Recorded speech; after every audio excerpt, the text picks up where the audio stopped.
Blaine Keith sent me a gasket kit. Blaine, I thought you were sending me an AC hose. Let's open her up. Okay, I did get the line I need. Thank you, Blaine, for that. This is a book her dad wrote. Her dad watches my channel, and he wrote a book. If I remember correctly, Katie's dad works at a cat dealer. That's cool. Thank you. Oh, and they sent me another one of these lights. I absolutely love these lights. These are cool. They got a magnetic base. You've seen me use them when I'm working on the truck. That's just totally awesome. Oh, and they sent me a "Don't blame me, I voted for Trump" flag. I gotta hang that in the shop somewhere. I know it's gonna trigger somebody. Anyway, that's totally awesome. Thank you, Blaine and Katie, for that. Okay, so this is how we charge them. I stuck a plug in here with USB ports. So this is the new one that Blaine and Katie sent me. So I got it charging. That'll turn green when it's charged up. This one's been charged here. Ooh, they are bright. Anyway, these are awesome.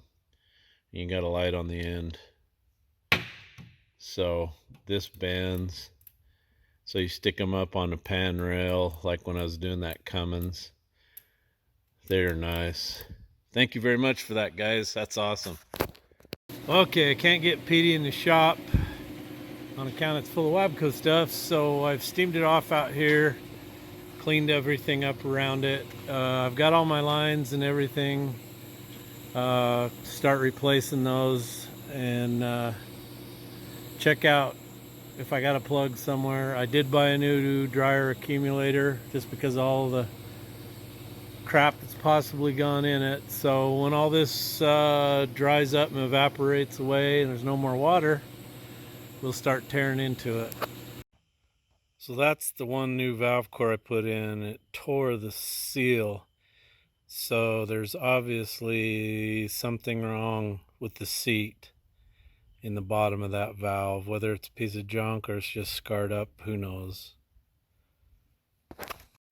Okay, I have my return line, low pressure side, and look, you can see that there's junk in there, that brown stuff.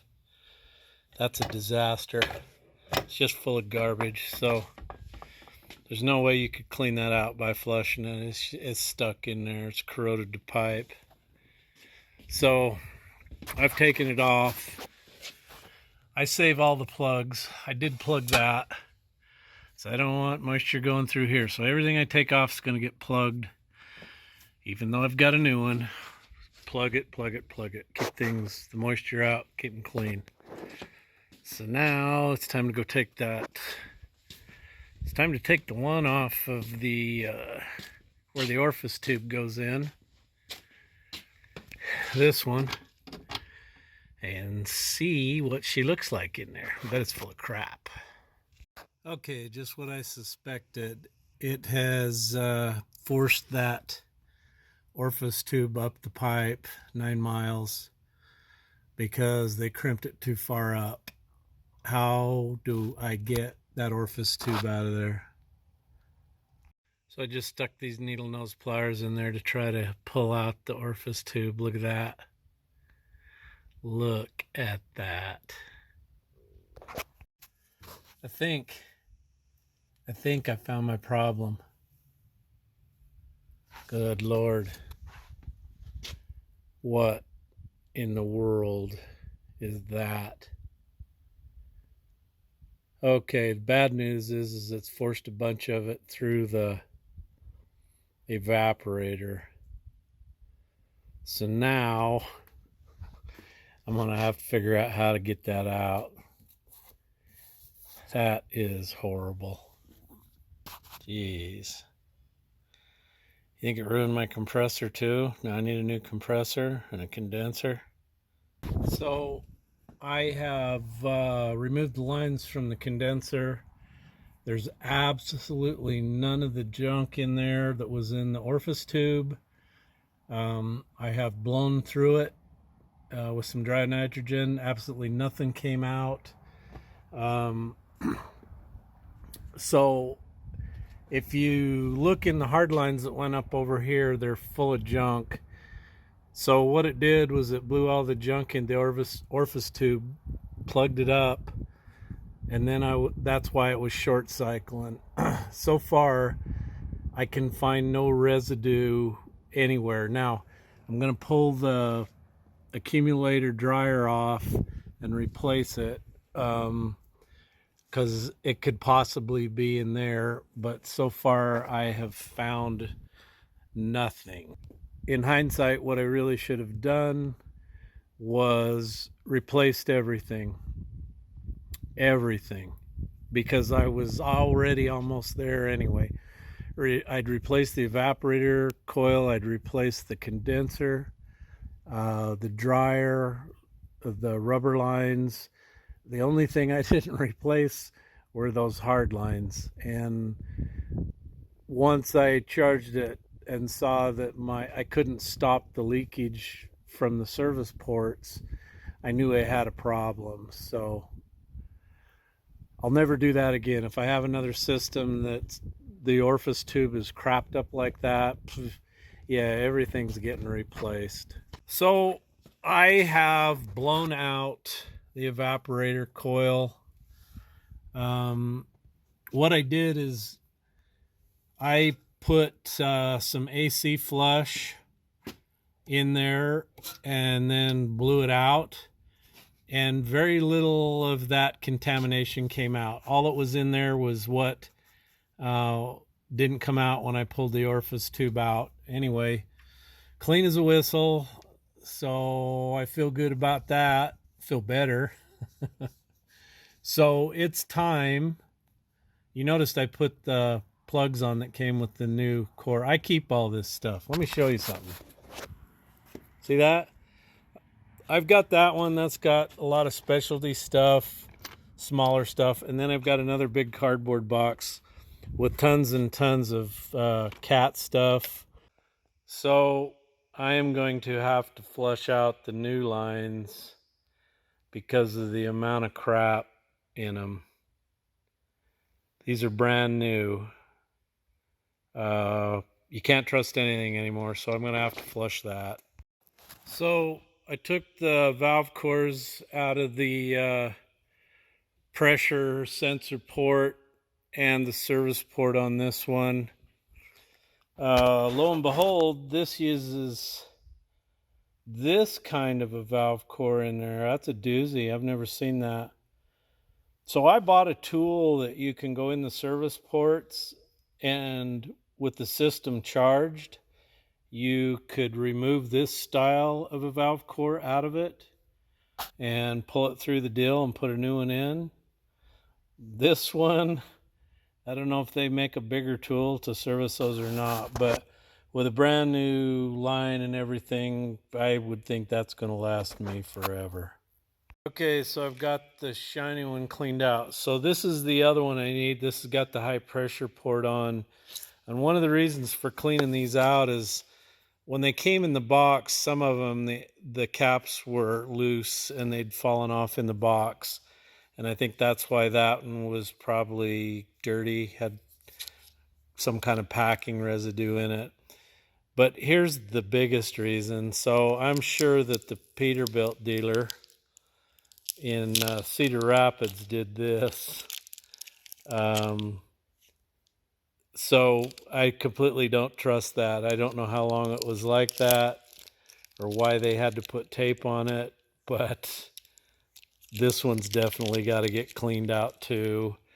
Now that one there came with the plugs in it good and tight, but again, I don't trust manufacturers anymore. They make this crap in China, and it's full of China farts and chop suey, so you got to clean that chop suey out or your AC ain't gonna work. Okay, I was going to check it with nitrogen, but I thought, well, let's see if it pulls vacuum, and it pulled it right down. Just as soon as I turned the pump on, she started pulling vacuum. So somebody said I need to get to 30 inches. I've changed the oil in the vacuum pump. We'll see what it does, but I don't think you can get 30 inches of vacuum at my elevation. Unless I need a bigger, better vacuum pump. That's a Robinair. Yeah, it's always worked before for me on everything else. But since I'm not a HVA expert, usually about 28's the best I can do. I'm 4,450 feet elevation here. And I don't know, does that play a role in how much vacuum you can pull? I'll let it run for a while, see what it does, and then shut her off here, turn the pump off, and then see what happens. So my gauges here are for R12, 22, and 134. So it uses the smaller 1/4 inch fittings. So here's the problem. My suction line will not hook to my 134 tank.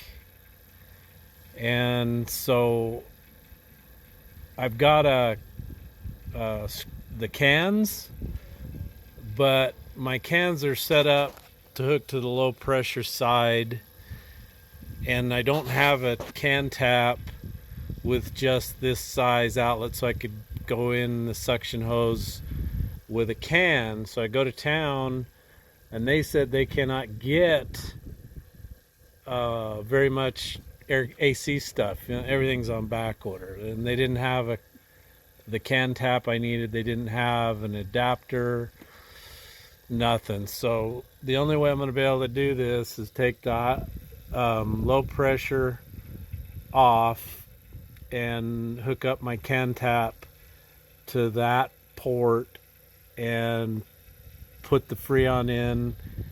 All I'll be able to do is watch the high pressure. Once I get some Freon in, I'll have to hook this back up to be able to watch the low pressure side. So I could probably order the stuff I need off of the internet, but even when I was looking for these gauges, a lot of people were out of stock of the Yellow Jacket. I did find one outfit that had these. I paid a little more money. They were $136.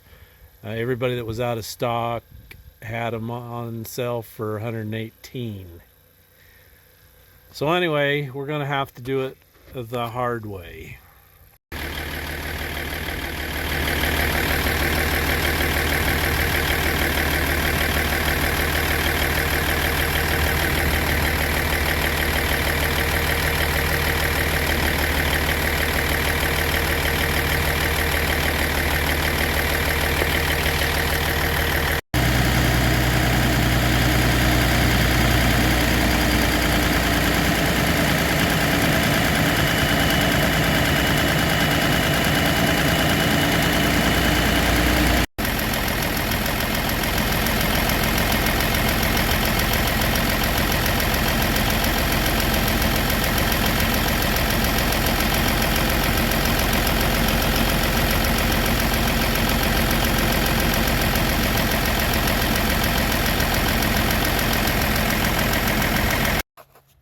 So Petey's blowing cold. Because of the size of that condenser, I put just a little bit over 6 pounds of Freon in this thing. 6 pounds. But she's nice in the cabin blowing cold. I want to thank Jay Cummings for his help. If it hadn't been for him, I'd still be standing here scratching my head. So appreciate your help and advice, Jay. That was awesome. I just couldn't believe that this system would hold that much Freon. But because the size of that condenser, that's what it takes. 6 pounds. So, best invention ever. One of those drain cocks. And your Cummins tip for the day: poke a hole in the bottom of the filter on an N14. I don't care how long you let this engine sit. You undo that filter, you're going to get oil all over. Most applications, you let them sit for a while and the air comes out of the oil, and the oil will drop down in the filter. Then you unscrew it. But because of the way this setup is in here, apparently there's a lot of oil that just lays in there, and that filter is full. And she's making a mess, thank you very much. Splashing all over. This Pro Cummins tip brought to you by Cummins, the low oil pressure leader.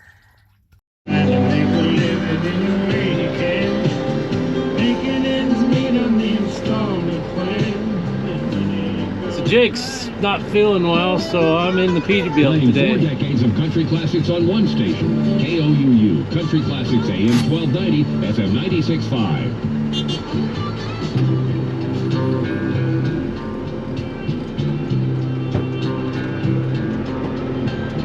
I gotta turn the music off, we'll get a copyright strike here. I've already had enough of those. So Petey's blowing cold air. The only problem I have is I think the high pressure switch to run the fan is not functioning. So when you're at idle, you gotta manually turn the fan on. Because when I was charging it, I turned the fan off to see if it was going to run it, and I got up to like 250 psi and it went nope. So I think I need to change that out. But the other problem I got is she's pissing all over the floor. The condensate's not running out, it's running in the cab. So I don't know what's going on there. It might be plugged up or something, I don't know.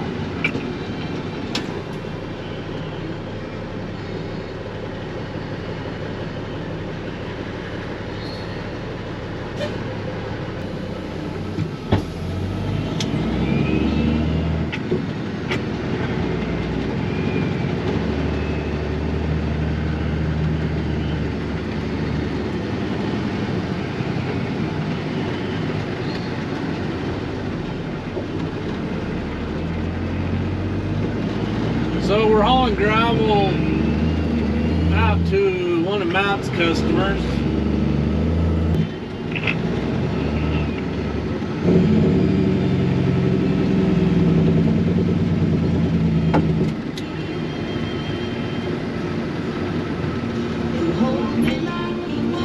Ah, heck, I don't care. Get a copy strike or not.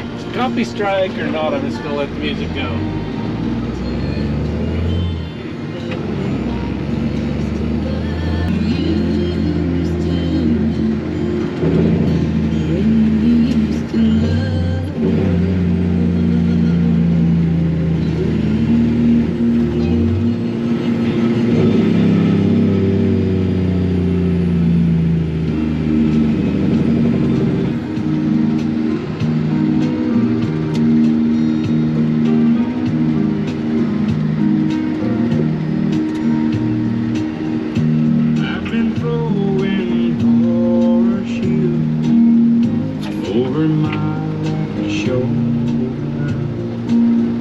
Yeah, I got a truck coming. I'm gonna wait for him. He'd be pissed if I pull out in front of him. Searching for this Peterbilt with this Cummins in is pretty fast, but not that fast when it's loaded.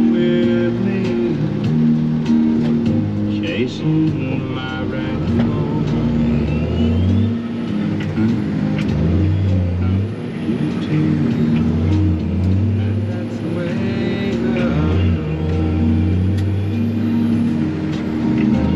Notice that? No more grinding. I think I figured out how to shift it. You gotta get in 5th gear all the way before you go to high range.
right back with more country classics. KOUU, AM 1290, FM 96.5. Hi, I'm Michelle Edmonds. Join me this year. 96.5, KOUU, Pocatello, American Falls, Blackfoot, Idaho Falls.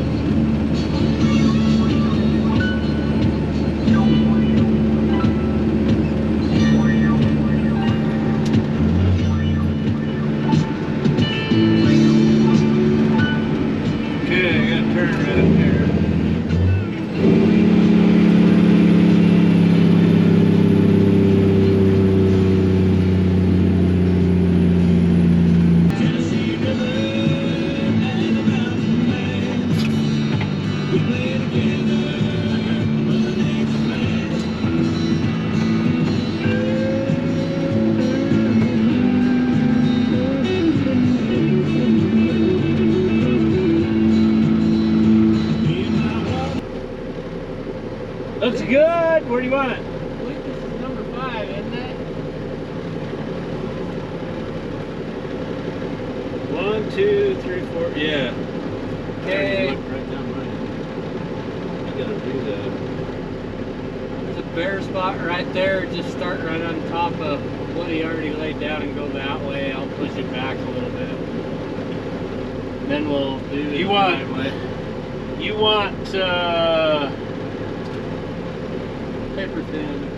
oh, the potholes up here? You want it through there? Yeah. Okay. I try. I'm not a very good dog type driver, but I try.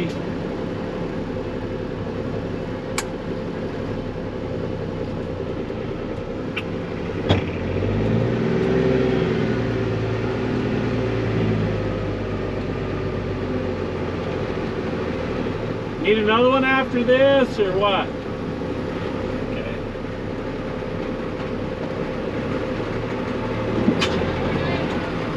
What? Yeah, but you want me to start up there, don't you?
Looks like somebody poured a basement here years and years and years ago and then walked away from it for some reason.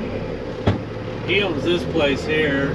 I don't know what the deal with this hole in the ground, the concrete tub in it. I have no idea.